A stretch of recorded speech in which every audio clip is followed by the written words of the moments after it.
George Kalli Vayalil, I apologize if I've got your surname wrong, sir, and I appreciate the patience.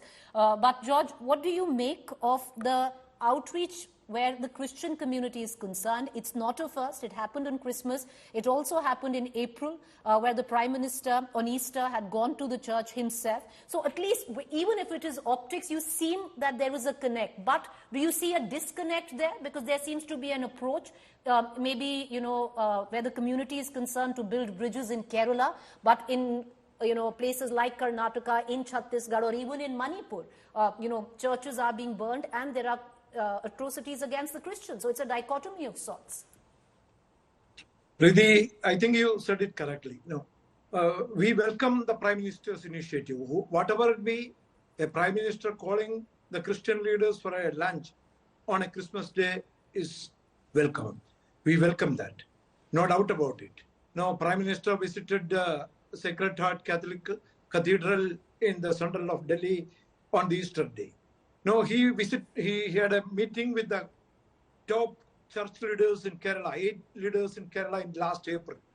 He had when he took over the Prime Minister, he had a meeting. I was instrumental in organizing that meeting in the Vigyan Bhavan, where Prime Minister Modi came and spoke very clearly about the rights of Christianity and the services of Christianity to the nation. But we need walk the talk. Just tokenism doesn't do good. There is a fear factor among the Christians in India that starts from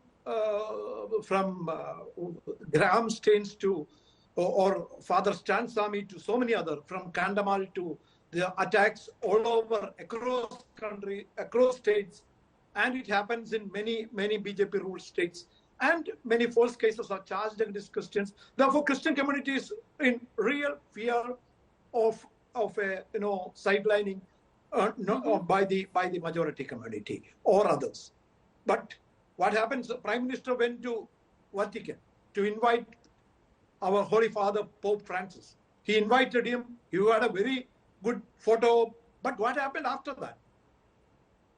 Pope wanted to visit India. Pope himself clearly said about it.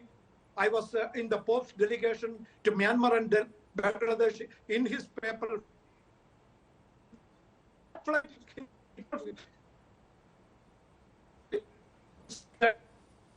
that never happened.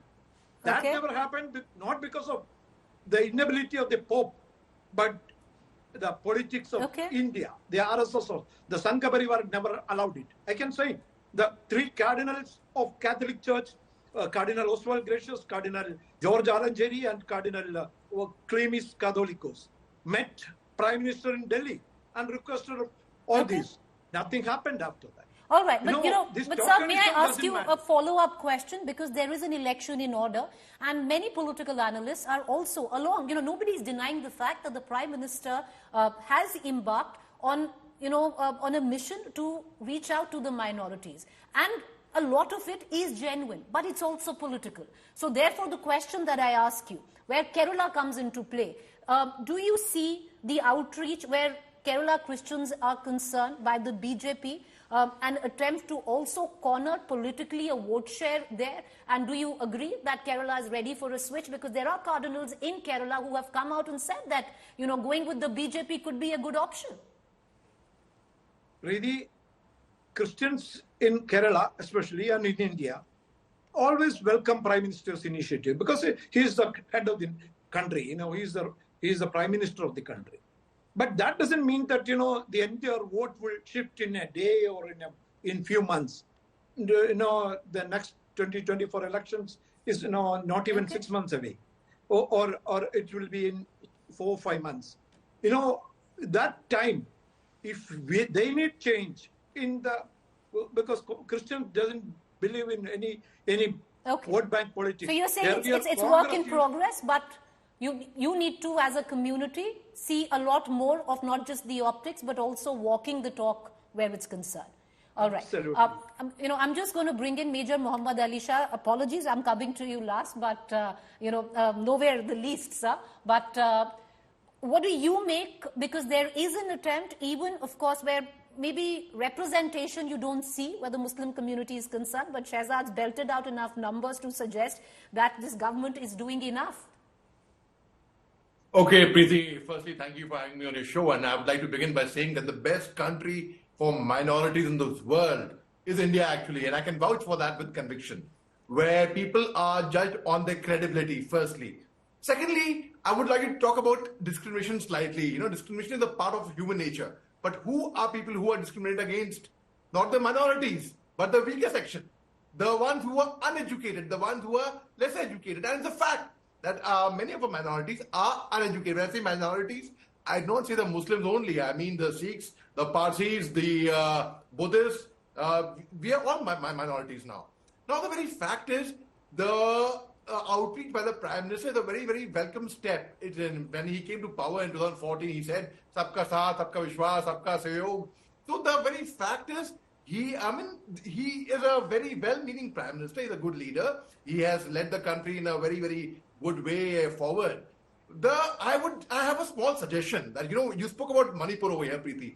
I've spent very good time in Manipur, in fact, so much to the fact that I speak the various other tribal dialects over there as well.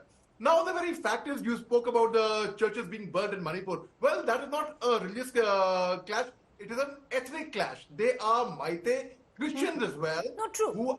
Manipur is different, but so is Chhattisgarh. Then if you bring in Chhattisgarh, you bring in Karnataka, there has been religious violence as well. Go ahead, sir. The cookies are Christians, yes. So are the Nagas, and they are Maite Christian as well. And the Maite Christian would be having names like Laishram Raju Singh or Rohan.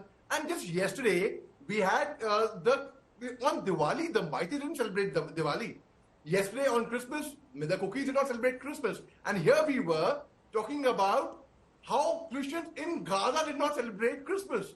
We had our own people not celebrating their festivals as well. So now the very fact is, the Prime Minister's outreach to the minorities is a very, very welcome step. I also have a small suggestion that even people from Manipur, be it the Maites, be it the cookies, should be reached out, because those people are hurt. Fair They enough. are very... Yes. No, fair enough. Because, what we have is a very, microcosm, a small example or a small group of what this country really represents. So, and you're right, your suggestions should be taken.